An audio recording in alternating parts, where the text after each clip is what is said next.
Welcome everyone to today's physics class. আশা করি সবাই অনেক ভালো আছো। আজকে আমরা শুরু করব পদার্থের গাঠনিক ধর্মের লেকচার নাম্বার 3। আজকে আমরা যে টপিকগুলো কভার করব সেগুলো হচ্ছে স্থিতিস্থাপক বিভব শক্তি বা সঞ্চিত শক্তি, একক আয়তনের সঞ্চিত শক্তি, পিয়ন বৃত্তির গ্রাফ, যেটাকে আমরা খুব বেশি ইম্পর্টেন্সের সাথে বেশ কিছু নতুন জিনিসও শিখবো, এবং এই টপিকগুলোর রিলেটেড ম্যাথস। আচ্ছা, আজকের এই টপিকগুলোর মধ্যে পিয়ন বৃত্তির গ্রাফটা খুব বেশি ইন্টারেস্টিং একটা টপিক। শেষ পর্যন্ত দেখবা এই টপিকগুলো দেখার জন্য। তাহলে আমরা শুরু করে দিই প্রথমে স্থিতিস্থাপক বিভব শক্তি বা সঞ্চিত শক্তি নিয়ে। তাহলে শুরু করা যাক স্থিতিস্থাপক বিভব শক্তি বা সঞ্চিত শক্তি। আচ্ছা, মনে করি হচ্ছে আমাদের কাছে একটা দৃঢ় প্রান্ত আছে। ওই দৃঢ় প্রান্ত থেকে আমরা কি করলাম, একটা তারকে ঝুলে দিলাম। আচ্ছা, এই দৃঢ় প্রান্ত থেকে তারকে ঝুলে দেওয়ার পর একটু খেয়াল করো তো, এই তারের উপর যদি আমরা একটা ফোর্স প্রয়োগ করি বা একটা বল প্রয়োগ করি, তাহলে আমরা জানি যে কোনো একটা তারের উপর যদি আমরা বল প্রয়োগ করি, অর্থাৎ তারের উপর একটা টান প্রয়োগ করি, তাহলে তারটা কিছু পরিমাণ প্রসারিত হবে, হালকা কিছু পরিমাণ প্রসারিত হবে। আমি একটু বড় করে দেখাচ্ছি বোঝার জন্য, কিন্তু আমরা জানি খুব হালকা কিছু পরিমাণ একটু প্রসারিত হবে, আর ওটাকে আমরা স্মল এল মনে করলাম। আচ্ছা, এই যে তারটা হালকা পরিমাণ টান দেওয়ার ফলে তারটা হালকা প্রসারিত হইলো, আমি যদি তারটাকে আবার ছেড়ে দিই, তাহলে তার আবার কোন জায়গায় ফিরে চলে আসবে, আগের জায়গায় ফিরে চলে আসবে। তার মানে এখানে কি এসে দাঁড়াচ্ছে যে তারের উপর বল প্রয়োগ করার পর তারটা আবার পূর্ব অবস্থানে ফিরে আসতেছে। কেন? স্থিতিস্থাপক ধর্মের কারণে। এই যে এই পয়েন্ট থেকে আবারও আগের জায়গায় ফিরে আসতেছে শুধুমাত্র স্থিতিস্থাপক ধর্মের কারণে। কিন্তু ফিরে আসার জন্য দেখো তো, ও এই জায়গা থেকে আবার ওই জায়গায় ফিরে যাওয়ার জন্য ওর একটা শক্তি দরকার নেই এই পয়েন্টে। অর্থাৎ আমরা কোনো একটা তারের উপর বল প্রয়োগ করার পর যখনও কিছু পরিমাণ প্রসারিত হয়, আবার ওকে ছেড়ে দেওয়ার পর ও আবার আগের জায়গায় ফিরে আসার জন্য ওর কিছু পরিমাণ শক্তি প্রয়োজন। তার মানে ও আসলে এই জায়গায় তারকে প্রসারিত করার কারণে ওর মধ্যে কিছু পরিমাণ শক্তি কি হয়েছে, সঞ্চিত হয়েছে। ওই যে শক্তিটুকু সঞ্চিত হয়েছে ওইটাকেই আমরা বলি হইতেছে তারের মধ্যে সঞ্চিত শক্তি। আচ্ছা, এই সঞ্চিত শক্তিটা সঞ্চিত হয়েছে কেন? কারণ হচ্ছে তারের একটা স্থিতিস্থাপকতা ধর্ম আছে, যার কারণে ও সঞ্চিত করতে পারছে শক্তিটা। এই জন্য এটাকে অপর নাম বলতেছি আমরা কি, স্থিতিস্থাপক বিভব শক্তি। এবার এই স্থিতিস্থাপক বিভব শক্তির মানটা আমরা বের করা ট্রাই করবো। স্থিতিস্থাপক বিভব শক্তি, স্থিতিস্থাপক বিভব শক্তি বা সঞ্চিত শক্তি, এটার মানটা আমরা কিভাবে বের করবো একটু খেয়াল করো তো। আচ্ছা, এই জায়গায় তারটার উপর কিছু পরিমাণ বল প্রয়োগ করা হয়েছে, যে এফ, কিছু পরিমাণ বল প্রয়োগ করা হয়েছে। আচ্ছা, বল প্রয়োগে তারটার কিছু পরিমাণ কি ঘটছে, স্মরণ ঘটছে। তারের বল প্রয়োগে কিছু পরিমাণ স্মরণ ঘটছে। এই জিনিসটা করছে এই যে আমি টান দিছি না, অর্থাৎ বাইরে একটা এজেন্ট টান দিছে, অর্থাৎ বল প্রয়োগে স্মরণ হয়েছে, মানে এই তারের উপর কিছু পরিমাণ কাজ হয়েছে। তার উপর কিছু পরিমাণ কাজ হয়েছে, মানে ওই কাজটাই ওর মধ্যে কিছু পরিমাণ সঞ্চিত শক্তি জমা করতে কি করছে, হেল্প করছে।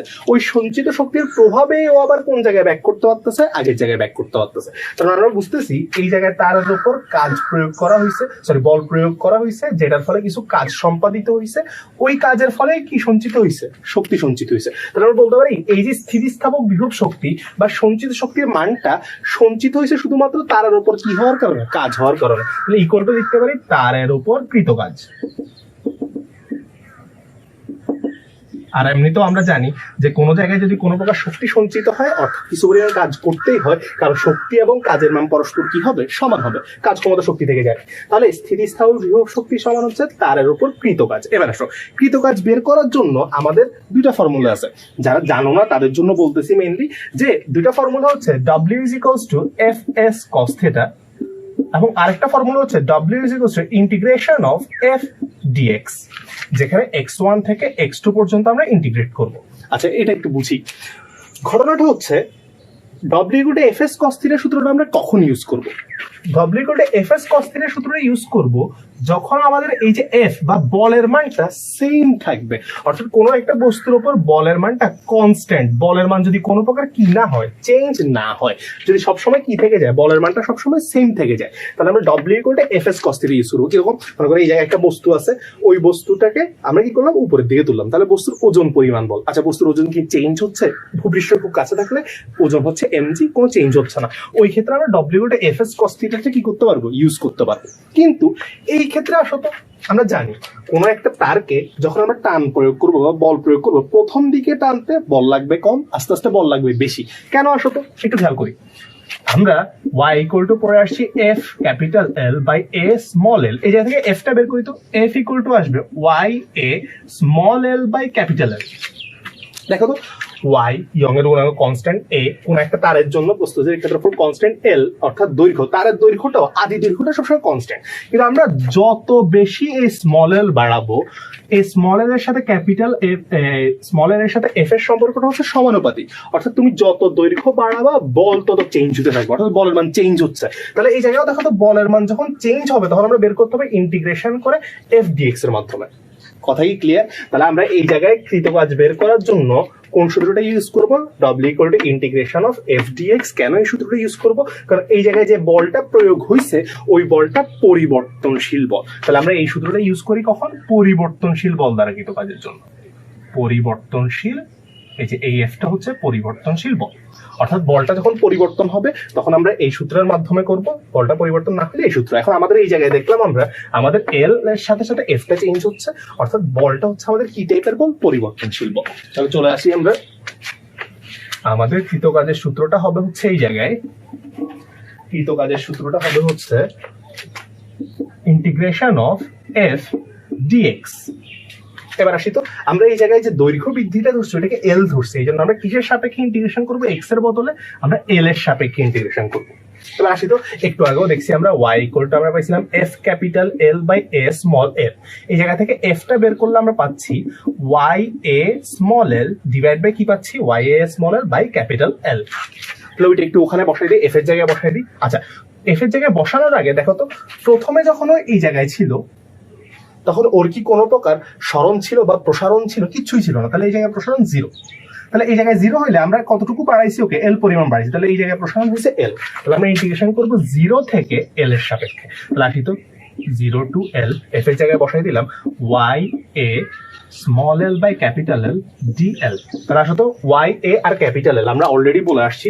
ওয়াই এ ক্যাপিটাল এল এই মানগুলো কি হিসেবে আছে কনস্ট্যান্ট কোনো একটা তারের জন্য এই মানগুলো কনস্ট্যান্ট সো অবভিয়াসলি ওরা কোথায় চলে আসবে ইন্টিগ্রেশনের বাইরে তাহলে y a by capital L integration zero to l l d l তাহলে আসলে এল ডিএল এর ইন্টিগ্রেশন কি হবে আমরা জানি এল এর পাওয়ার আছে 1 তো ইন্টিগ্রেশনের সূত্র আমরা জানি integration of x to the power n dx সমান x to the power n plus 1 divide by আসবে n প্লাস 1 অর্থাৎ পাওয়ারটা এক বেড়ে যাবে যে পাওয়ারটা হইছে ওইটা দিয়ে আমরা নিচে কি করে দিব ভাগ করে দিব তাহলে পাওয়ার এক বাড়বে তাহলে আসবে y a by l small l এর পাওয়ার বাড়বে 1 তাহলে 2 হবে আর নিচে ওই 2 দিয়ে ভাগ করে দিব ইন্টিগ্রেশন হবে 0 থেকে l পর্যন্ত এরপর আমরা কি করি আগে আপার লিমিট বসে মাইনাস দিয়ে লোয়ার লিমিট বসে তাহলে y a by capital L এটা আসবে আপার লিমিট বসবে l square by 2 minus lower limit বসবে 0 হবে তাহলে কি আসতেছে হাফটাকে আগে নিয়ে আসি half y a l square by l তাহলে আমরা এই যে স্থিতিস্থাপক বিভব শক্তির মানটা কত পাইলাম half y l square by কি পাইলাম ক্যাপিটাল এল পাইলাম অথবা এটাকে আমরা কি বলতে পারি তারের উপর কৃতকাজ বলতে পারি তাহলে আমাদের সূত্রটা কি চলে আসলো মুছে দিচ্ছি সবাই একটু নোট করে ফেলবা আমাদের এই জায়গা থেকে সূত্রটা চলে আসলো হচ্ছে যে স্থিতিস্থাপক বিভব শক্তি দ্যাট ইজ ডব্লিউ দিয়ে লিখলাম আমরা বা ইউ দিয়েও লিখে বা কৃতকাজ W এর মান চলে আসবে y a l square divide by চলে আসবে আমাদের 2l একটু লিখে ফেলবো আচ্ছা এইটুকু লেখার পর আমরা আরেকটা চেঞ্জ করব আচ্ছা y এর মান আমরা জানি না সবাই মুখস্থ করছি এটা তাহলে y এর মানটা যদি একটু বসাই দিই y এর মান আমরা কি জানি y এর মান আমরা জানি হচ্ছে f capital L by a small l into এই যে বাকিটুকু রয়ে যাবে al স্কয়ার রয়ে গেল ডিভাইড বাই 2l রয়ে গেল আচ্ছা একটু কাটাকাটি করি তো আমরা এই জায়গা থেকে এল কাটাকাটি যাবে তারপর স্মল এল একটা কাটাকাটি যাবে একটা এল রয়ে যাবে এ এ কাটাকাটি চলে যাবে তাহলে আসি তো কি রয়ে গেল হচ্ছে এই জায়গা থেকে হাফটা রয়ে গেল হাফ ইনটু এফটা রয়ে গেল এফ এবং এই জায়গায় একটা স্মল এল রয়ে গেল হাফ ইনটু এফ এল তাহলে আমরা কাজের আরেকটা ইকুয়েশন পেয়ে গেলাম হাফ ইনটু এফ এল তাহলে আমরা কখন কোন সূত্র ইউজ করব তাহলে আমরা কৃতকাজ বা সঞ্চিত শক্তির স্থিতিস্থাপক বিভব শক্তি বা সঞ্চিত শক্তির দুইটা ইকুয়েশন পেয়ে গেলাম বা কতটুকু কাজ করতে হবে কৃতকাজের সূত্র বলতে পারি এই সূত্রগুলোকে আমরা কিসের সূত্র বলতে পারি কৃতকাজে কতটুকু কাজ করা হয়েছে কৃতকাজের সূত্রগুলো কি হবে w is equals to y a l square by 2l আর হচ্ছে w is equals to half into fl f মানে যতটুকু ফোর্স আর যতটুকু বাড়ানো হয়েছে এবার আসো তাহলে y মানে যখন আমাদের কি দেওয়া আছে ইয়ং এর গুণাঙ্ক দেওয়া আছে ক্ষেত্রফল দেওয়া আছে সব দেওয়া আছে তখন আমরা এই সূত্র ইউজ করব ইয়ং এর গুণাঙ্ক থাকলে ক্লিয়ার সবার কাছে যখন ইয়ং এর গুণাঙ্ক থাকবে আমরা ইজিলি এই সূত্রটা ইউজ করতে পারবো কিন্তু যদি আমাদেরকে বলের মান দিয়ে দেয় তখন আমরা এই সূত্র ইউজ করবো বল থাকলে half into F L use করবো যখন আমাদেরকে বল দেওয়া থাকবে, আর ওয়াই এল স্কোয়ার বাই 12 দেওয়া থাকলে, আমরা ইয়ং এর গুণাঙ্ক থাকলে তখন আমরা এই সূত্রটি ইউজ করে কাজ বা পুরো সঞ্চিত শক্তিটা কি করব বের করতে পারবো। আচ্ছা, এই সূত্রগুলো খুব বেশি ইম্পর্টেন্ট। এবার আসো স্থিতিস্থাপক বিভব শক্তি, এই যে তার সঞ্চিত শক্তিটা হয়েছে এটা কি পুরো তারটা টানার ফলে পুরো তারের মধ্যে সঞ্চিত হয়েছে, পুরো তারের মধ্যে। এবার আমরা বের করবো হচ্ছে একক আয়তনের সঞ্চিত শক্তি। তাহলে একটু চলে আসা যাক একক আয়তনের সঞ্চিত শক্তির মধ্যে। আমরা মোট সঞ্চিত শক্তির ইকুয়েশনটা পাইছি হচ্ছে Y A L square by 2l আর half into F into L. তাহলে দুইটা সূত্র কেন ইউজ করে ওইটাও আমরা বলছিলাম। তাহলে এবার আসি একক আয়তনের সঞ্চিত শক্তি, বা একক আয়তনে কতটুকু শক্তি সঞ্চিত হবে। তাহলে একটু আসি তো, আমাদের যে তারটা ছিল ওই তারটার আয়তন আমরা কত জানি স্যার? ওই তারটার আয়তন জানি হচ্ছে, আমরা দেখো তো একটু, আয়তন মানে আমরা জানি ওর প্রস্থচ্ছেদের ক্ষেত্রফল আমরা জানতাম, ওর প্রস্থচ্ছেদের যে ক্ষেত্রফলটা ছিল এটাকে এ মনে করতাম, এবং ওর যে দৈর্ঘ্যটা ছিল ওইটাকে আমরা কি দ্বারা প্রকাশ করতাম? ক্যাপিটাল এল দ্বারা প্রকাশ করতাম। তাহলে আয়তনটা কত আসবে? ক্ষেত্রফল ইন্টু ওর যে উচ্চতা বা দৈর্ঘ্যটা আছে। তাহলে আয়তনের সূত্র আসবে এ ইন্টু কি চলে আসবে? এল। তাহলে আসলে এই যে আয়তনটা বের হয়েছে, এই আয়তনের মধ্যে আমরা জানি মোট সঞ্চিত শক্তি হচ্ছে এই যে Y l square by 2l, বা যেটাকে আমরা ডব্লিউ দিয়েও কি করছি? প্রকাশ করছি। তাহলে আমরা ইজিলি লিখতে পারি যে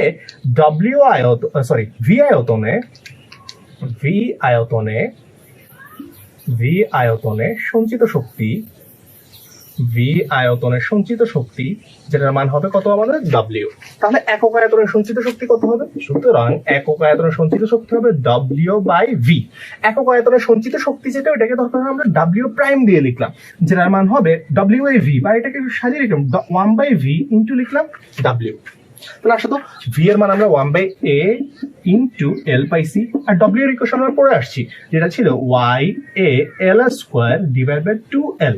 তাহলে আসলে এ এ কাটা যাবে, এলটা ডাবল হয়ে যাবে। তাহলে আমাদের ইকুয়েশনটা চলে আসবে কি? এ এ কাটা গেল, তাহলে আসবে y l square, small l square divide by এই দুইটা এল মিলে যাবে 2l স্কোয়ার। তাহলে এটা হইলো আমাদের একক আয়তনের সঞ্চিত শক্তির নতুন ইকুয়েশন, একক আয়তনের সঞ্চিত শক্তি।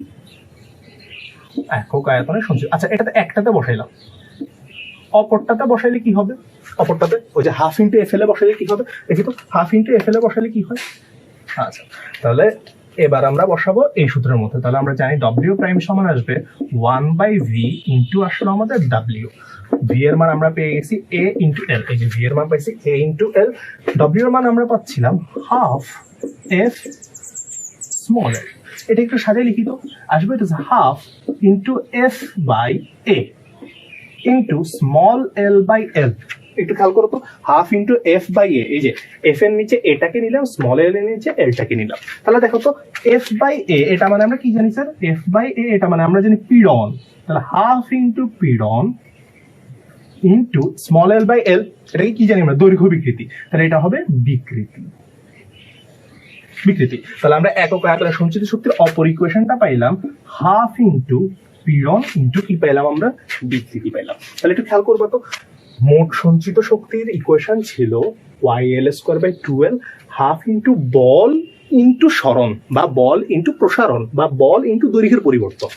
আর একক আয়তনের সঞ্চিত শক্তির ইকুয়েশন আসলো y l square by 2 capital l square, আর সেম একক আয়তন আরেকটা সূত্র পাইলাম হাফ ইন্টু পীড়ন ইন্টু বিকৃতি, যেগুলো খুব বেশি ইম্পর্টেন্ট আমাদের পরবর্তী ম্যাথগুলোর জন্য। আচ্ছা, এখানে একটা কথা মাথায় রাখবো, সেম যখন আমাদের কি দেওয়া থাকবে, ইয়ং এর গুণাঙ্ক থাকবে, আমরা এই সূত্র ইউজ করব। যখন পীড়ন বিকৃতি ওই রিলেটেড রাশিগুলো থাকবে, আমরা এই সূত্রটা ইউজ করব। এই হচ্ছে আমাদের টোটাল সঞ্চিত শক্তি বা মোট সঞ্চিত শক্তি এবং একক আয়তনের সঞ্চিত শক্তির টপিকটা। এবার এই রিলেটেড ম্যাথে চলে আসবো। তাহলে ছোট্ট একটা ম্যাথ করে ফেলি এই রিলেটেড। আচ্ছা, আমাদের কাছে একটা তার দেওয়া আছে যার দৈর্ঘ্য দেওয়া আছে কত? 3 মিটার। তাহলে এটা হচ্ছে আদি দৈর্ঘ্য 3 মিটার। ওই প্রস্থচ্ছেদের একটা ব্যাস দেওয়া আছে, 5 মিলিমিটার। তাহলে ব্যাস হচ্ছে আমাদের 0.005 মিটার। ওকে, তারপর হচ্ছে বলছে যে ওর মধ্যে একটা 10 কেজি ভরের বস্তু ঝুলানো আছে, 10 কেজি ভরের একটা বস্তু ঝুলানো আছে, ফলে ওর 0.2 সেন্টিমিটার কি পাচ্ছে? বৃদ্ধি পাচ্ছে। ওদের সঞ্চিত শক্তি কত? আচ্ছা, একটু খেয়াল করো তো, আমাদের এই জায়গার মধ্যে কোনো প্রকার ইয়ং এর গুণাঙ্ক কি তোমরা দেখতে পাচ্ছ? কোনো ইয়ং এর গুণাঙ্কের মানটা দেওয়া নাই। তাহলে আমাদের সঞ্চিত শক্তি বা স্থিতিস্থাপক বিভব শক্তির কোন সূত্রটা আমরা ইউজ করলে সবচেয়ে বেটার হবে? W is equals to half into F into L, ball into সরণ। আচ্ছা বল কত, দেখো তো ঝুলাইছি কত ভরের বস্তু, 10 কেজি ভরের বস্তু, তাহলে এফ এর জায়গায় আমরা ইজিলি লিখতে পারি half into m g into আসবে আমাদের এল।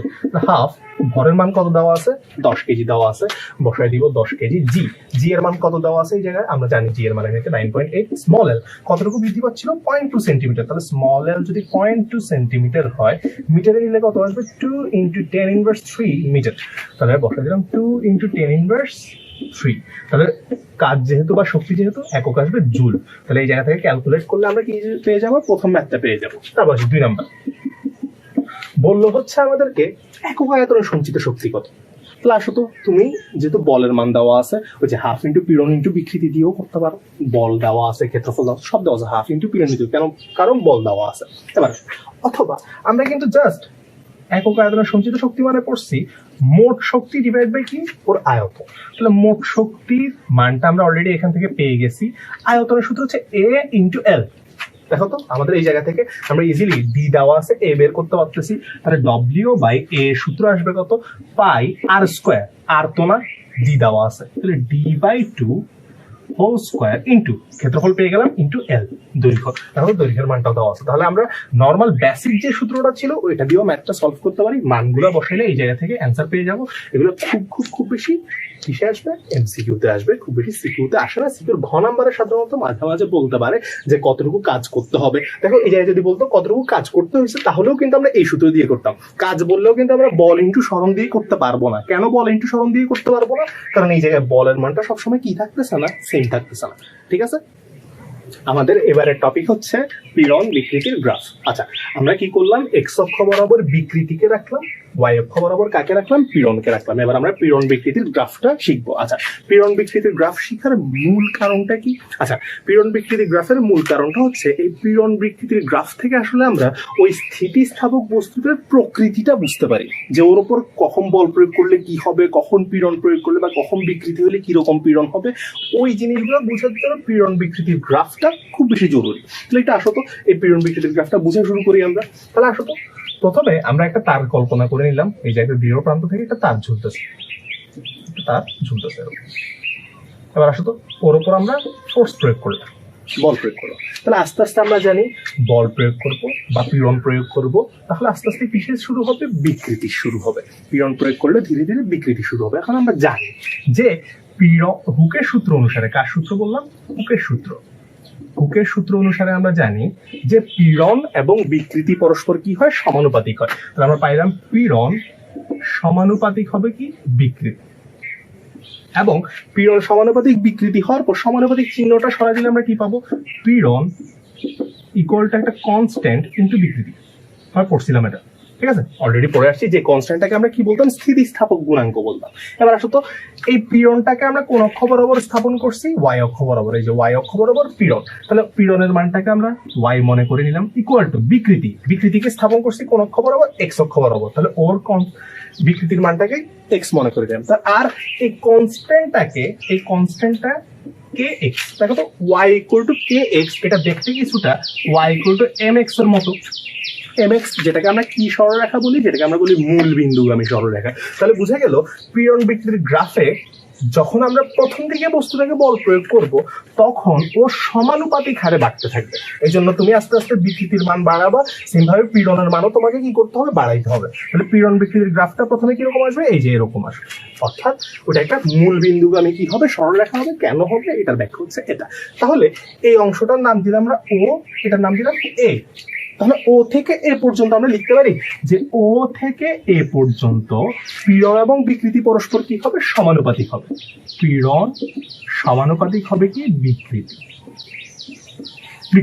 অর্থাৎ এই ও এ অংশটাতে ওর পীড়ন এবং বিকৃতি সমানুপাতিক হবে। এই জন্য এই অংশটাকে আমরা বলি ওর আনুপাতিক অংশ। এই ও এ অংশটাকে নাম দেওয়া হয়েছে আনুপাতিক অংশ বা প্রপোর্শনাল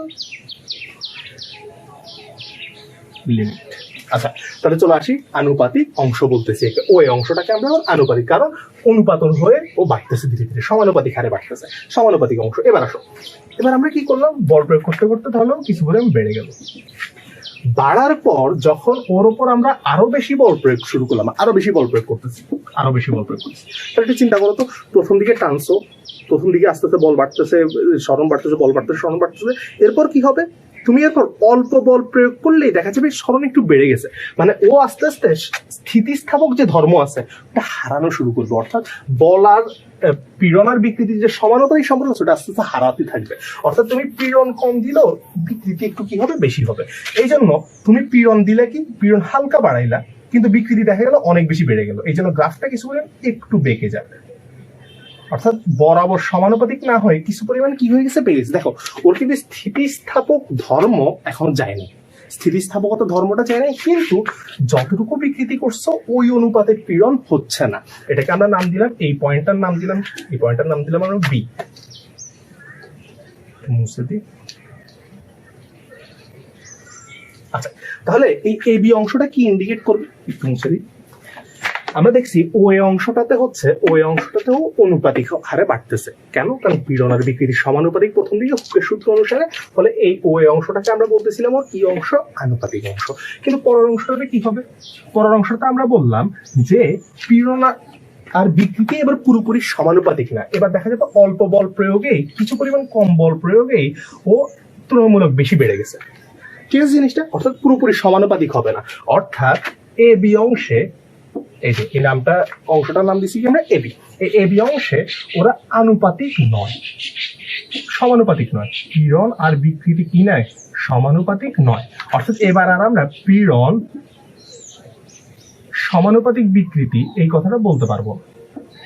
পীড়ন আর বিকৃতি এবার সমানুপাতিক নয়, যে সমানুপাতিক চিহ্ন দিয়ে কেটে দিলাম, অর্থাৎ পীড়ন আর বিকৃতি এবার কি না, সমানুপাতিক না। কিন্তু বস্তুটা এখন স্থিতিস্থাপক, কিন্তু স্থিতিস্থাপকতার একদম শেষ পর্যায়ে আছে। আচ্ছা, স্থিতিস্থাপকতার একদম শেষ পর্যায়ে মানে এরপরে যদি আমরা আরো পীড়ন প্রয়োগ করি, ও কি আর কোনোভাবেই স্থিতিস্থাপক থাকবে? কখনোই থাকবে না। তাহলে আমরা বুঝতে পারলাম যে এরপর, এতটুকুর পর, এরপর যখন বল প্রয়োগ করবো আর স্থিতিস্থাপক থাকতেছে না। তাহলে এই বি পয়েন্ট একটা লিমিট, যেই পয়েন্ট পর্যন্ত কি থাকবে, স্থিতিস্থাপক থাকবে। এই জন্য বি পয়েন্টটাকে আমরা বলবো হচ্ছে স্থিতিস্থাপক সীমা, বা যেটাকে আমরা ইংলিশে কি বলি, ইলাস্টিক লিমিট বলছিলাম। স্থিতিস্থাপক সীমার লিমিট সংজ্ঞাটা কি বলছিলাম, আমরা পড়াইছি স্থিতিস্থাপক সীমা, যে যতটুকু পর্যন্ত বল প্রয়োগ করলে বস্তুটা স্থিতিস্থাপক থাকে, কিন্তু এরপরে গিয়ে যদি বল প্রয়োগ করা হয় বস্তুটার আগের অবস্থানে ফিরে আসতে পারবে না। তাহলে এই বি পয়েন্ট পর্যন্ত স্থিতিস্থাপক থাকবে। তাহলে আমরা বুঝলাম একটা কথা, যে ও থেকে এ পর্যন্ত আনুপাতিক, কিন্তু ও থেকে বি পর্যন্ত কি থাকবে, স্থিতিস্থাপক। তাহলে আমরা এই পুরা ও বি অংশটাকে বলবো, ও বি অংশটাকে বলবো আমরা কি অংশ, এই ও বি অংশ পুরোটাতেও কি থাকতেছে, স্থিতিস্থাপক। তাহলে এটা হচ্ছে স্থিতিস্থাপক অংশ, স্থিতিস্থাপক অংশ। তাহলে একটু খেয়াল করবে কিন্তু স্থিতিস্থাপক অংশ। এবার আসো ম্যাক্সিমাম বস্তুর ক্ষেত্রে, যেমন মনে করো তুমি লোহা নিলা, ওদের ক্ষেত্রে দেখা যায় এ আর বি বিন্দু, অর্থাৎ সমানুপাতিক অংশ আর অসমানুপাতিক অংশ, আনুপাতিক না অংশ যেটা, ওই দুইটা অংশ প্রায় কাছাকাছি। মানে দেখা যায় টান দিছো, পুরোপুরি অনুপাত হয়েছে, একদম লাস্ট প্রান্তে গিয়েও আর কি থাকলো না, স্থিতিস্থাপক থাকলো না। কিন্তু রাবারের ক্ষেত্রে দেখা যায় যে আনুপাতিক অংশের এ আর বিটা বেশ দূরে অবস্থান করে। ঠিক আছে, ওটা হচ্ছে নিজেদের বৈশিষ্ট্য অনুযায়ী নির্ভর করতেছে। এবার আসি, তাহলে আমরা বুঝলাম ও থেকে বি যে অংশটা আছে, অর্থাৎ স্থিতিস্থাপক সীমা যে পুরো অংশটা আছে, পুরোটাতে কিন্তু পীড়ন আর বিকৃতি কি নয়, সমানুপাতিক নয়। পীড়ন আর বিকৃতি কি নয়, সমানুপাতিক নয়। এবার ওই অংশটা আনুপাতিক, সমানুপাতিক, এ বি অংশতে সমানুপাতিক না। এবার আসো, তুমি যদি বি বিন্দু থেকে বস্তুটাকে ছেড়ে দাও, মানে এই বিন্দুতে এনে এটাকে এটা বি বিন্দু দিলাম, বি বিন্দু থেকে যদি বস্তুটাকে ছেড়ে দাও, আবার সুন্দর মতো কোন জায়গায় ফিরে চলে আসবে, আগের জায়গায়। কেন? কারণ এখনো কোন সীমার ভেতরে আছে, স্থিতিস্থাপক সীমার ভেতরে আছে। এবার আসো, এই বিতে আমরা যে পীড়নের মানটা পাই, বিতে আমরা ওর যে পীড়নের মানটা পাই, যে পীড়নের মানটা পাই অতটুকু পর্যন্ত কি থাকতেছে, স্থিতিস্থাপক থাকতেছে। তাহলে এই পীড়নের মানটাকেও আমরা মাঝে মাঝে কি বলি, স্থিতিস্থাপক সীমা, যে এতটুকু পীড়ন পর্যন্ত কি থাকবে, স্থিতিস্থাপক থাকবে। এবার আসো, ও বি পর্যন্ত স্থিতিস্থাপক অংশ। তাহলে বি বিন্দুতে পীড়নকে স্থিতিস্থাপক সীমার পীড়ন বলে। বি বিন্দুর পীড়নকে, বি বিন্দুতে পীড়নের মানকে স্থিতিস্থাপক সীমার পীড়ন বল। মানে স্থিতিস্থাপক সীমার সর্বোচ্চ যে পীড়ন পর্যন্ত স্থিতিস্থাপক থাকবে ওই মানটাকে আমরা বি বিন্দুর পীড়নের মানটাকে বলি। এবার আসো, এবার তুমি যদি আরো বল প্রয়োগ করতে থাকো। এবার আরো বল প্রয়োগ করলে নিজেও চিন্তা করো তো, আরো বল প্রয়োগ করলে কি বস্তুর স্থিতিস্থাপক আছে?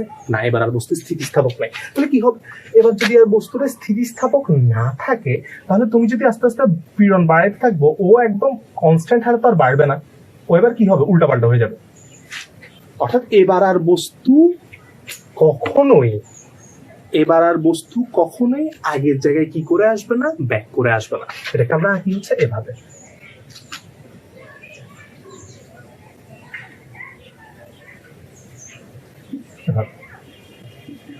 যেখানে আসি তো কি করছে এই জায়গার মধ্যে, প্রথমে তুমি যখন বল প্রয়োগ করেছো এবার তো আরো সমানুপাতিক না, তাহলে ওই স্থিতিস্থাপকতা হারাই গেছে। তাহলে এবার এই জায়গার কোনো একটা পয়েন্ট, সাপোজ আমরা দিলাম যে কোনো একটা পয়েন্ট দিলাম সি।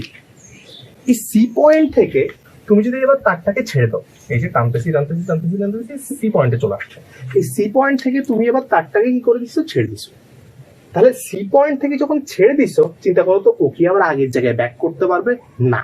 কেন? কারণ স্থিতিস্থাপক সীমা অতিক্রম করে গেছে। তাহলে ও ব্যাক করবে, কিন্তু পুরাটা না। কিরকম? মনে করো তুমি ওকে 8 সেন্টিমিটার বাড়াইছো, ছেড়ে দিলে এই বি বিন্দু পর্যন্ত 8 সেন্টিমিটার বাড়াইলেও 8 সেন্টিমিটার ফিরতে, কিন্তু এবার তুমি বাড়ায় 10 সেন্টিমিটার করছো, স্থিতিস্থাপক সীমা অতিক্রম করে ফেলছো। এবার আরো পুরোপুরি 10 সেন্টিমিটার না ফিরে 5 সেন্টিমিটার ফিরবে। তাহলে অর্থাৎ বুঝা গেল এবার আরো পূর্ব অবস্থান ওতে ফিরবে না।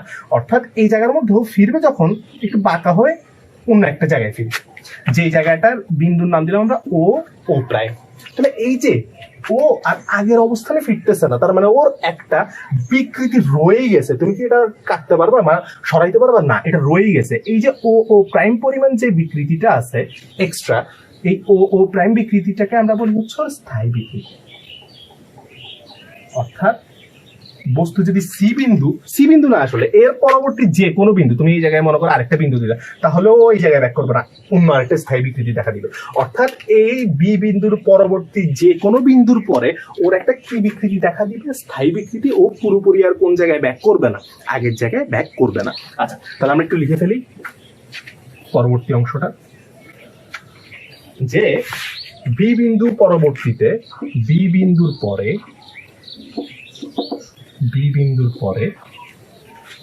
পরে বস্তুটি আর স্থিতিস্থাপকতা থাকবে না, বস্তুটি স্থিতিস্থাপক ধর্ম হারাবে। তাই বস্তুতে স্থায়ী বিকৃতি দেখা দিবে।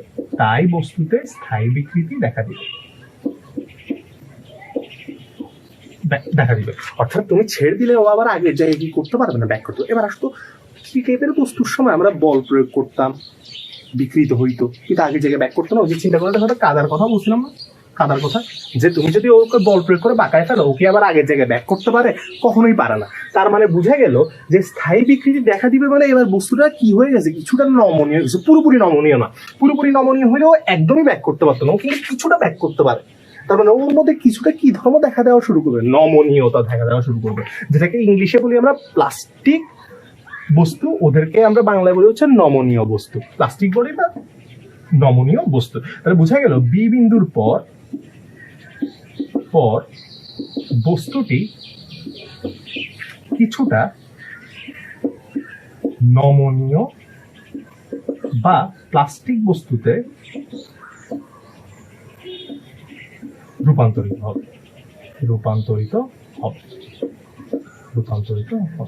ক্লিয়ার এই জিনিসটা? তাহলে নমনীয় বা প্লাস্টিক বস্তুতে রূপান্তরিত হবে কোন বিন্দুর পরে? বি বিন্দুর পরে। এবার আসো, বল বাড়াইতে আমরা এমন একটা অবস্থায় নিয়ে গেলাম, এত বেশি বল দিয়ে ফেললাম যে ও প্রায় ছিঁড়ে একটা অবস্থায় আছে। অর্থাৎ বস্তু এখনো কি হয় নাই, পুরোপুরি ছিঁড়ে নাই। চিন্তা করো, তুমি একটা তারকে টানতেছো, তার কি থাকবে? চিকন, এক সময় এখনো ছিঁড়ে নাই, কিন্তু ছেঁড়ার উপক্রম হয়েছে। এই জায়গার মধ্যে যে ওর ছেঁড়ার উপক্রম হবে, ওই বিন্দুটাকে আমরা বললাম ডি বিন্দু। ঠিক আছে? তাহলে বি থেকে ডি পর্যন্ত এই পুরাটা অংশে ও মধ্যে একটা কি বিকৃতি সৃষ্টি হইতে থাকবে? আস্তে আস্তে স্থায়ী বিকৃতি সৃষ্টি হতে থাকবে। বি থেকে ডি পর্যন্ত পুরোটাতে একটা স্থায়ী বিকৃতি থাকবে। তো ডি তে আসলে এটাই হচ্ছে সর্বোচ্চ বল। এবার এই সর্বোচ্চ পীড়নের কারণে আমরা জানি সর্বোচ্চ যে পীড়ন প্রয়োগ করলে বস্তু অলমোস্ট ছিঁড়ে যাওয়ার উপক্রম হয়, ওই বিন্দুটাকে আমরা কি বিন্দু বলি মনে আছে? ওইটাকে বলি হচ্ছে আমরা অসহ পীড়ন। তাহলে ডি বিন্দুতে বস্তুটা প্রায় ছিঁড়ে যেতে থাকবে, ডি বিন্দুতে, ডি বিন্দু, তাহলে ডি বিন্দুতে বস্তুটা ছিঁড়ে যেতে নিবে। তাহলে বস্তু ছিঁড়ে বা ভেঙে যাওয়া উপক্রম হবে, ছিঁড়ে বা ভেঙে যাওয়ার উপক্রম হবে। ছিঁড়ে বা ভেঙে যাওয়ার উপক্রম হয় যে পীড়নের কারণে, ওইটাকে আমরা কি পীড়ন বলবো? অসহ পীড়ন। তাহলে বোঝা গেল ডি বিন্দুর পীড়ন, ডি বিন্দুর পীড়ন যেটাকে বলবো আমরা অসহ পীড়ন।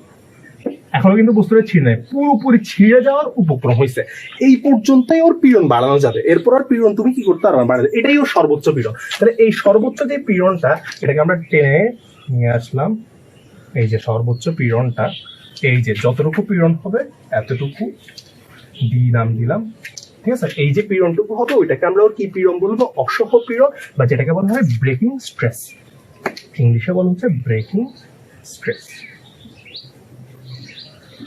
এতটুকু পর্যন্ত তুমি ওকে কি করতে পারবা? পীড়ন বাড়াইতে পারবা। এরপর কি হবে দেখো তো, ও জায়গায় জায়গায় একদম চিকন হয়ে গেছে, একদম চিকন হয়ে গেছে, একদম চিকন হয়ে গেছে।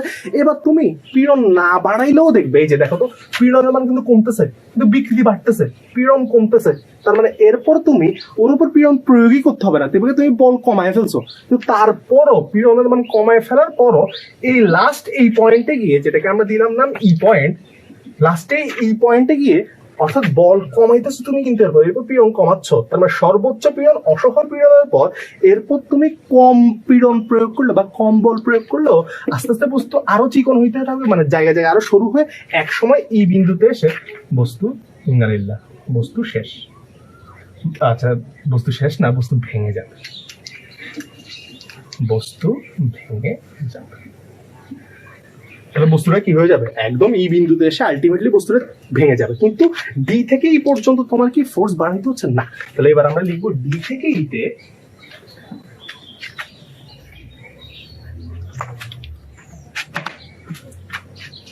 তাহলে ডি থেকে ইতে কি হবে? ডি থেকে ইতে বল বা পীড়ন না বাড়ালেও বস্তুর বিকৃত হতে থাকবে, বিকৃত হতে থাকবে। এক সময় ই বিন্দুতে এসে বস্তু ভেঙে যাবে, ভেঙে যাবে। এবং এই বিন্দুতে যে বস্তুটা ভেঙে যাবে, একদম ভেঙে যায় যে বিন্দুটাতে, ওইটাকে বলি হচ্ছে আমরা rupture point, rupture point, rupture point বা ভাঙন বিন্দু বলে বাংলা, ভাঙন বিন্দু। তাহলে কোন বিন্দুটা? ই বিন্দুটা। তাহলে বুঝিও ই বিন্দুতেও ভেঙে যাবে বা ছিঁড়ে যাবে, কিন্তু ই বিন্দুতে কি ওর ফোর্সের মানটা বা পীড়নের মানটা সর্বোচ্চ না। তাহলে পীড়নের মানটা সর্বোচ্চ হবে কিন্তু অসহ পীড়ন বা ডি বিন্দুতে। এরপর কম পীড়নে বস্তুটা কি হয়ে যাবে? ভেঙে যাবে। এর চেয়ে কম পীড়ন দিলেও বস্তুটা কি হয়ে যাবে? ভেঙে যাবে। এই জন্য ডি বিন্দুর পীড়নটাকে আমরা বলবো অসহ পীড়ন। তাহলে পুরো জিনিসটা কি পেলাম আমরা? ও থেকে এ তুমি পীড়ন বাড়াচ্ছ, বিকৃতি বাড়তেছে, সমানুপাতিক। এরপর একটা লিমিট পর্যন্ত সমানুপাতিক হয়ে এবার আর সমানুপাতিক নয়, সমানুপাতিকের কাছাকাছি ওই হালকা পরিমাণ একটা জায়গা আছে যেটাতেও প্রায় সমানুপাতিকের মতো আচরণ করে, পুরোপুরি সমানুপাতিক না। ওই অংশটা এ বি বলছি। এই বি পর্যন্তই বস্তুটা কি থাকতেছে? এই বি পর্যন্তই বস্তুটা স্থিতিস্থাপক থাকতেছে, বি পর্যন্তই বস্তুটা স্থিতিস্থাপক থাকতেছে। এরপর আস্তে আস্তে বস্তুর স্থিতিস্থাপক ধর্ম শেষ। এর প্রথমে কি হবে? স্থিতিস্থাপক ধর্ম শেষ হলে তুমি যদি বস্তুটাকে ছেড়ে দাও, তাহলে বস্তু আর আগের জায়গায় ফিরবে না। বস্তুর মধ্যে কিছু পরিমাণ কি বিকৃতি দেখা দিবে? স্থায়ী বিকৃতি দেখা দিবে। বাড়াইতে বাড়াইতে বাড়াইতে বাড়াইতে বাড়াইতে বাড়াইতে পীড়নের মান এমন একটা অবস্থায় গিয়ে পৌঁছাবে যেটাকে আমরা বলছি কি পীড়ন? অসহ পীড়ন। এর চেয়ে আর বেশি পীড়ন দেওয়ার দরকার নাই। এর চেয়ে কম মান দিলেও, পীড়নের কম মান দিলেও বস্তু এক সময় ই বিন্দুতে গিয়ে কি হয়ে যাবে? ছিঁড়ে বা ভেঙে যাবে। ক্লিয়ার পুরো ঘটনাটা? আমাদের পুরা এইটুকু অংশ লাগবে হচ্ছে মেইনলি এমসিকিউ এর জন্য। কিন্তু সবসময় মাথা রাখবা যে আমাদের সবসময় স্থিতিস্থাপক সীমা নিয়ে কাজ। তাহলে আমরা সবসময় মাথায় রাখবো আমাদের দরকার হচ্ছে স্থিতিস্থাপক সীমা পর্যন্ত গ্রাফটা। তাহলে স্থিতিস্থাপক সীমা পর্যন্ত গ্রাফটা নিয়ে আমরা কিছু ঘটনা দেখি। আচ্ছা, তাহলে স্থিতিস্থাপক সীমা পর্যন্ত পীড়ন আর বিকৃতির গ্রাফটা যদি আমরা একটু খেয়াল করি, স্থিতিস্থাপক সীমা পর্যন্ত যখন হবে তখন আমরা জাস্ট এতটুকু অংশ দেখাবো, অর্থাৎ সমানুপাতিক অংশ এবং সমানুপাতিক অংশ না। বি বিন্দুতে গিয়েও স্থিতিস্থাপক, আমরা বলছিলাম এ ও বি বিন্দু খুবই নিকটবর্তী, ঠিক আছে? এ ও বি খুবই নিকটবর্তী, তাহলে আমরা একই বিন্দুও বলতে পারি কিছু কিছু ক্ষেত্রে, ঠিক আছে? তাহলে খুবই নিকটবর্তী হবে, তাহলে ওইটাকে আমরা আলাদা করে আর ধরতেছি না, আমরা পুরো অংশটাকে আনুপাতিক অংশ মনে করে নিচ্ছি। তাহলে আসলে তো এই যে ও থেকে এ পর্যন্ত বা ও থেকে বি পর্যন্ত পুরো অংশটাকে আমরা একটা সরলরেখায় মনে করে নিব যখন আমরা ম্যাথমেটিক্যাল কাজ করবো। তাহলে আসলে তো এবার যদি আমরা এটা ঢাল নির্ণয় করি, এই যে সরলরেখাটা আছে এটা কি নির্ণয় করবো? ঢাল, ঢাল নির্ণয় করবো। ঢাল, এখন আমরা ঢাল মানে কি জানি একটু খেয়াল করতো। ঢাল মানে আমরা জানি ওয়াই অক্ষ বরাবর যেটুকু আছে, ওয়াই অক্ষ বরাবর স্থানাঙ্ক ডিভাইড বাই এক্স অক্ষ বরাবর স্থানাঙ্ক। তাহলে ওয়াই অক্ষ বরাবর স্থানাঙ্কের যতটুকু পরিবর্তন হয়েছে বা যতটুকু স্থানাঙ্ক ডিভাইড বাই এক্স অক্ষ বরাবর স্থানাঙ্ক। তাহলে ওয়াই অক্ষ বরাবর স্থানাঙ্ক কি? ওয়াই অক্ষ বরাবর আছে হচ্ছে আমাদের পীড়ন, তাহলে আমরা লিখতে পারি এটাকে পীড়ন ডিভাইড বাই এক্স অক্ষ বরাবর স্থানাঙ্ক আছে কি আমাদের বিকৃতি, বিকৃতি। তাহলে পীড়ন আর বিকৃতির অনুপাত, দেখো তো ঢালটা আসতেছে পীড়ন আর বিকৃতির অনুপাত। পীড়ন আর বিকৃতির অনুপাতকে আমরা কি বলি? পীড়ন আর বিকৃতির অনুপাতকে আমরা বলি স্থিতিস্থাপক গুণাঙ্ক, স্থিতিস্থাপক গুণাঙ্ক। তো নরমালি দেখা যায় আমরা ম্যাক্সিমাম ক্ষেত্রেই আমরা কি নিয়ে কাজ করতাম? দৈর্ঘ্য বিকৃতি, দৈর্ঘ্য পীড়ন ওগুলো নিয়ে কাজ করতাম। তাহলে সবসময় মাথায় রাখবা এগুলো মোস্ট অফ দ্য টাইম কি দেওয়া থাকবে? দৈর্ঘ্য বিকৃতি দেওয়া থাকবে, দৈর্ঘ্য পীড়ন দেওয়া থাকবে। তাহলে দৈর্ঘ্য বিকৃতি আর দৈর্ঘ্য পীড়ন যদি হয়, পীড়ন যদি দৈর্ঘ্য পীড়ন হয়, বিকৃতি যদি দৈর্ঘ্য বিকৃতি হয়, তাহলে আমরা নরমালি কোন গুণাঙ্ককে পাবো? আমরা মোস্ট অফ দ্য টাইম পাবো হচ্ছে ইয়ং এর গুণাঙ্ককে। তাহলে আমরা মোস্ট অফ দ্য টাইম পাবো ইয়ং এর গুণাঙ্ককে। তাহলে মাথা থাকবে যে পীড়ন আর বিকৃতির যে গ্রাফ আছে স্থিতিস্থাপক সীমা পর্যন্ত, ওই গ্রাফের ঢাল হবে স্থিতিস্থাপক গুণাঙ্ক বা কার গুণাঙ্ক? ইয়ং এর গুণাঙ্ক, যদি ওরা দৈর্ঘ্য বিকৃতি এবং কি পীড়ন হয়? দৈর্ঘ্য পীড়ন হয়। তাহলে চলে আসতো এই জায়গার ক্ষেত্রফলটা নির্ণয় করবো এবার আমরা। তাহলে আসলে ক্ষেত্রফলের মানটা কি আসবে? আমরা ক্ষেত্রফল নির্ণয় করতে গেলে একটু দেখি, এই যে এরকম আসবে, তাহলে এটা একটা ত্রিভুজের মতো গঠিত হইতেছে, ঠিক না? এবার এই গ্রাফটার আমরা ক্ষেত্রফল নির্ণয় করবো, তাহলে লিখবো গ্রাফটার ক্ষেত্রফল। ক্ষেত্রফল নির্ণয় করতে গেলে আমরা দেখলাম এটা একটা কি গঠন করছে? এটা একটা ত্রিভুজ গঠন করছে। ত্রিভুজ গঠন করলে আমরা ত্রিভুজের সূত্র জানি কি? ত্রিভুজের সূত্র হচ্ছে হাফ ইন্টু ভূমি ইন্টু উচ্চতা, হাফ ভূমি ইন্টু হচ্ছে উচ্চতা। তাহলে এবার আসো তো হাফ ভূমি, ভূমির জায়গায় এবার আমাদের কি আছে? ভূমির জায়গায় হচ্ছে আমাদের বিকৃতি, তাহলে দিলাম হাফ ইন্টু হচ্ছে বিকৃতি ইন্টু উচ্চতা। উচ্চতা হিসাবে কে আছে? উচ্চতা হিসাবে এই যে দেখো তো পীড়ন আছে না উচ্চতা বরাবর, এটাকে দিব আমরা পীড়ন।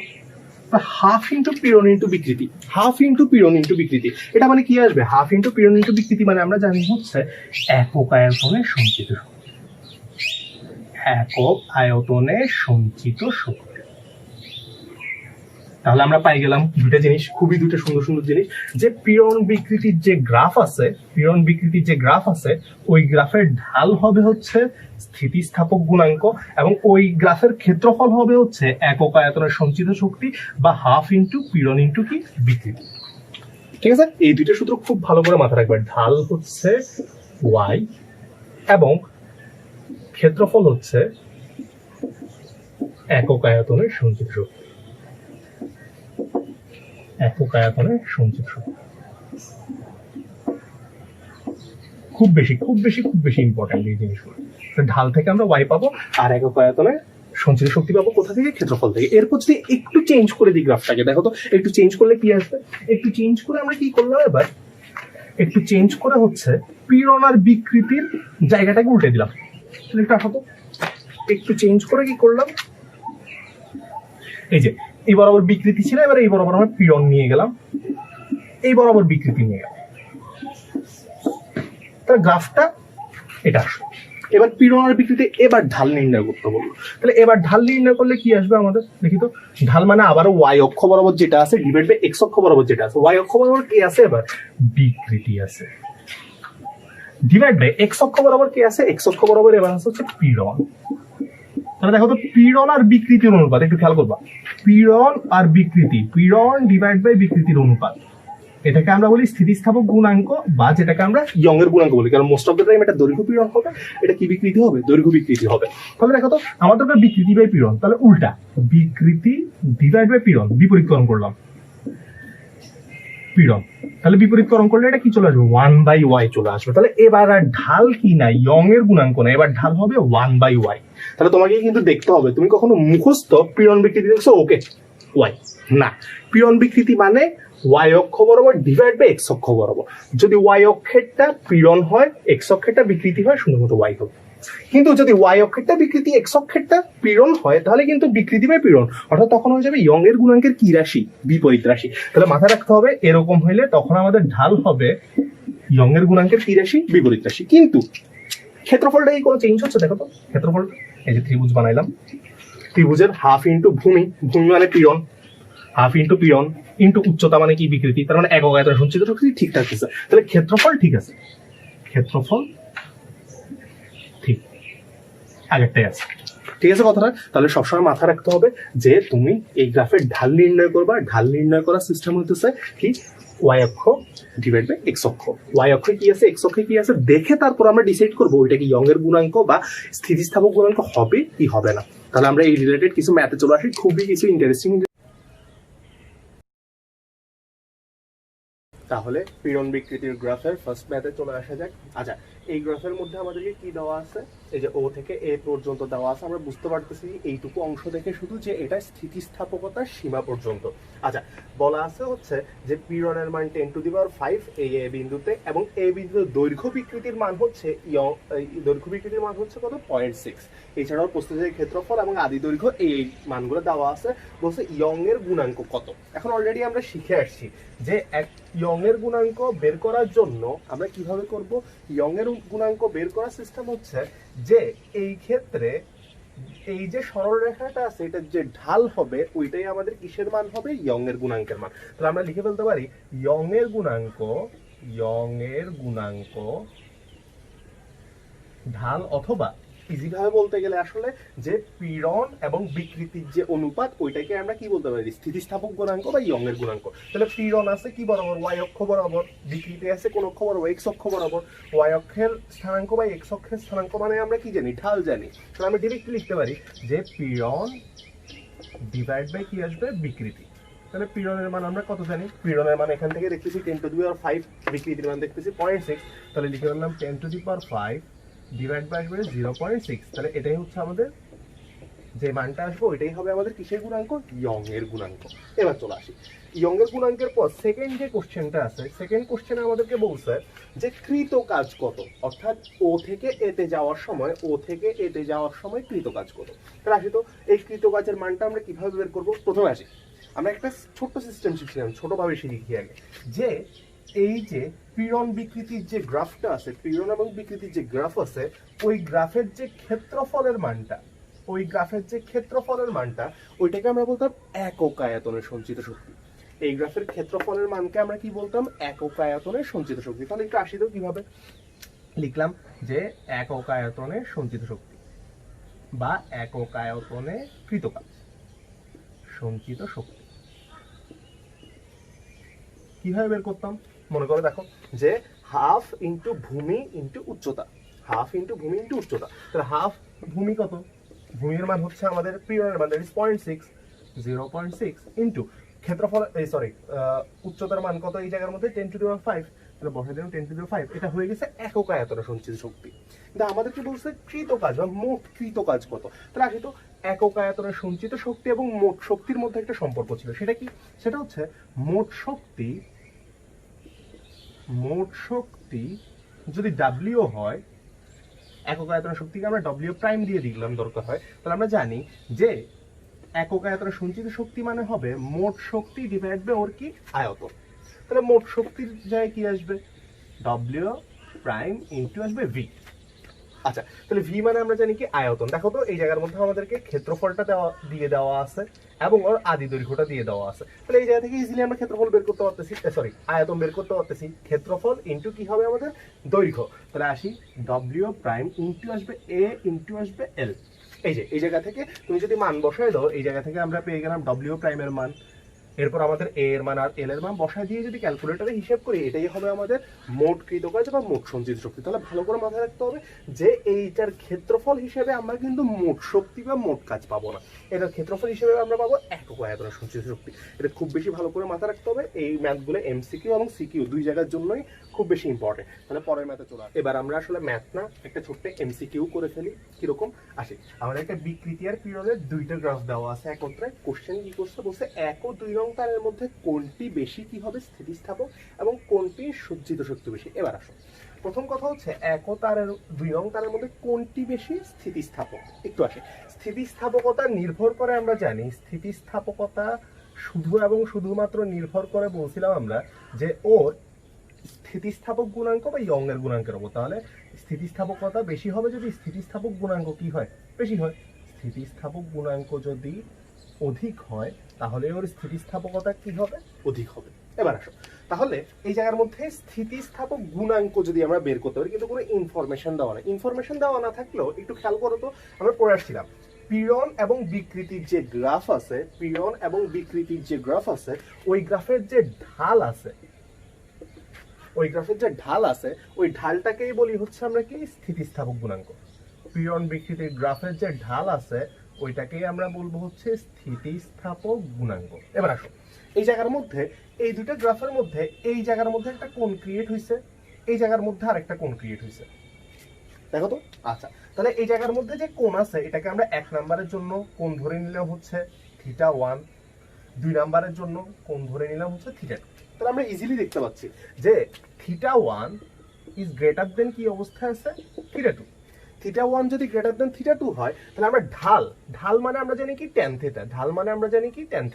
তাহলে এর ক্ষেত্রে tan θ1 অবভিয়াসলি সরি উল্টা লিখছি, θ1 is less than θ2, θ1 is less than কি θ2। এই যে θ1 টা ছোট, θ2 টা বড়, তাহলে tan θ1 মানে ওর ঢাল অবশ্যই লেস দেন tan θ2 ওর ঢাল হবে। তাহলে আমরা একটু লিখলে এখান থেকে কি আসবে যে m1 অর্থাৎ প্রথমটার ঢাল ইজ লেস দেন আসবে m2। m ঢাল মানে হচ্ছে স্থিতিস্থাপক গুণাঙ্ক, তাহলে আসবে কি y1 ইজ লেস দেন কি y2। অর্থাৎ 1 নাম্বার তারের ইয়ং এর গুণাঙ্ক বা স্থিতিস্থাপক গুণাঙ্ক কম, 2 নং তারের ক্ষেত্রে ইয়ং এর গুণাঙ্ক বা স্থিতিস্থাপক গুণাঙ্ক বেশি। দ্যাট মিন্স কে বেশি স্থিতিস্থাপক হবে, অবশ্যই দ্বিতীয় তারটি অধিকতর স্থিতিস্থাপক, দ্বিতীয় তারটি বেশি স্থিতিস্থাপক। ঠিক আছে, এগুলো মেইনলি আমাদের এমসিকিউর জন্য আসবে। আচ্ছা, তারপর চলে আসি, তারপরে কোশ্চেনটা তো বলছে কোনটি সঞ্চিত শক্তি বেশি। একদম ইজি এটা। প্রথম কাজ হবে হচ্ছে তুমি একটু দেখবা যে এই জায়গার মধ্যে কার ক্ষেত্রফলটা বেশি, ঠিক না? এই দুইজনের মধ্যে কার ক্ষেত্রফলটা বেশি। তাহলে তুমি চোখে দেখার মধ্যে খেয়াল করো তো, দুইজনের ক্ষেত্রে যদি ক্ষেত্রফল দেয়, ক্ষেত্রফল বের করতে হয় কেন, ওই যে সঞ্চিত শক্তি, একক আয়তনের সঞ্চিত শক্তি মানে মেইনলি হচ্ছে কি ক্ষেত্রফলের পরিমাণটা। তাহলে একটু আসো তো, অবশ্যই যে 2 নাম্বার তার আছে ওর ক্ষেত্রফলের পরিমাণটা কি হচ্ছে, বেশি হচ্ছে। এই জন্য আমরা বলে দিব যে এখান থেকে আমরা বলে দিব, এখান থেকে বলবো হচ্ছে 2 নং তার, এটা হচ্ছে 2 নাম্বার কোশ্চেনটা, 2 নং তার অধিকতর ক্ষেত্রফল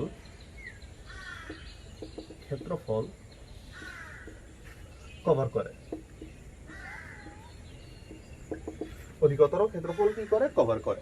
সুতরাং 2 নং তারের সঞ্চিত শক্তি বেশি, তারের সঞ্চিত শক্তি বেশি, শক্তি বেশি। অর্থাৎ সোজা কথা, যে অধিকতর ক্ষেত্রফল কভার করবে ওর সঞ্চিত শক্তি কি হবে, বেশি হবে। ছোট্ট একটা এমসিকিউ, কিন্তু এই এমসিকিউটার মধ্যে বেশ একটা ইম্পর্টেন্ট থিওরি লুকে আছে। তাহলে পরের ম্যাথে চলে আসা যায়। পরের ম্যাথে আমাদেরকে বলতে হচ্ছে এবার আর আমাদের এই বরাবর পীড়ন, এই বরাবর বিকৃতি এরকম করে দেওয়া নেই, এবার আমাদের এই বরাবর বল দেওয়া আছে, এই বরাবর কতটুকু দৈর্ঘ্য বৃদ্ধি বা দৈর্ঘ্যের পরিবর্তন ওইটা দেওয়া আছে।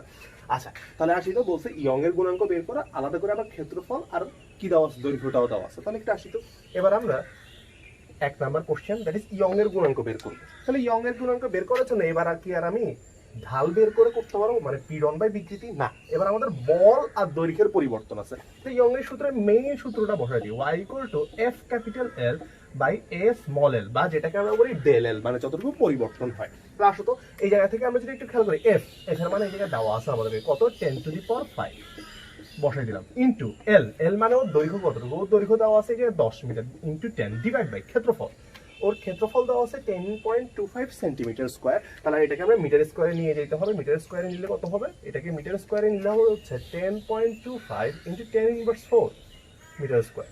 তাহলে আমরা কি করবো, মানটা বসাই দিব 10.25 ইন্টু 10 ইনভার্স 4 ইন্টু স্মল এল মানে দৈর্ঘ্য কতটুকু পরিবর্তন হয়েছে। দেখো তো এই জায়গায় কতটুকু দৈর্ঘ্যের পরিবর্তনের জন্য এই বলটা হয়েছিল, এই যে কতটুকু দৈর্ঘ্যের জন্য 5 কিসে দেওয়া আছে দেখতে হবে, অবশ্যই মিলিমিটারে দেওয়া আছে। তাহলে আমরা বুঝলাম দৈর্ঘ্য পরিবর্তনটা দেওয়া আছে 5 মিলিমিটার, তাহলে মিটারে নিলে কি হবে 5 into 10 inverse 3 metre, 5 into 10 inverse 3। তাহলে এই জায়গা থেকে আমরা ইয়ং এর গুণাঙ্কের মানটা হিসাব করলেই কি হয়ে যাবে, পেয়ে যাবে।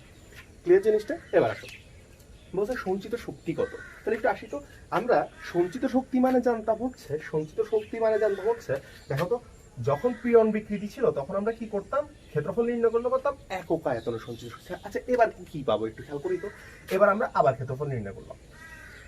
ক্ষেত্রফল মানে কি হবে, এটার ক্ষেত্রফল মানে আমরা জানি হাফ ইন্টু ভূমি ইন্টু উচ্চতা। তাহলে আসি তো 2 ক্ষেত্রফল, এবার আসবে হাফ ইন্টু ভূমি, ভূমি মানে আছে কতটুকু দৈর্ঘ্যের পরিবর্তন হয়, তাহলে এটাকে তো আমরা স্মল এল দিয়ে লিখি, কিন্তু উচ্চতা, উচ্চতার দিকে এবার কে আছে, বল আছে, তাহলে বল দিলাম। দেখো তো হাফ ইন্টু এফ এল, এই সূত্রটাও আমাদের পরিচিত না, হাফ ইন্টু এফ এল মানে আমরা কি জানতাম, হাফ ইন্টু এফ এল মানে হচ্ছে মোট সঞ্চিত শক্তি।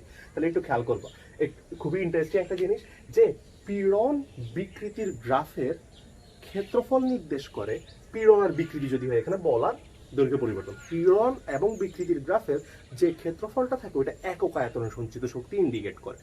আর বল এবং দৈর্ঘ্য পরিবর্তনের যে গ্রাফ আছে, বল এবং দৈর্ঘ্য পরিবর্তনের যে গ্রাফ আছে ওইটার ক্ষেত্রফল নির্ণয় করে কি ইন্ডিকেট করবে, আমাদের মোট সঞ্চিত শক্তি। খুব ভালো করে মাথায় রাখতে হবে। তাহলে অবশ্যই আমাদের এক্স অক্ষ এবং ওয়াই অক্ষ বরাবর কি কি জিনিস দেওয়া আছে আগে, মানে কে এক্স অক্ষ বরাবর কে ওয়াই অক্ষ বরাবর আছে ওইটা দেখে নিতে হবে। তাহলে এই জায়গা থেকে ক্ষেত্রফল মানে মোট সঞ্চিত শক্তি হবে, তাহলে হাফ এফ, কতটুকু এফ প্রয়োগ হয়েছে 10⁵ ইন্টু 10, তাহলে এটা আসবে 5 ইন্টু 10⁵ মোট শক্তি জুল। ক্লিয়ার সবার কাছে এই ম্যাথটা? আচ্ছা এরপর আমরা একটা হোমওয়ার্ক দিয়ে দিচ্ছি যেটা সবাই বাসার মধ্যে ট্রাই করবো।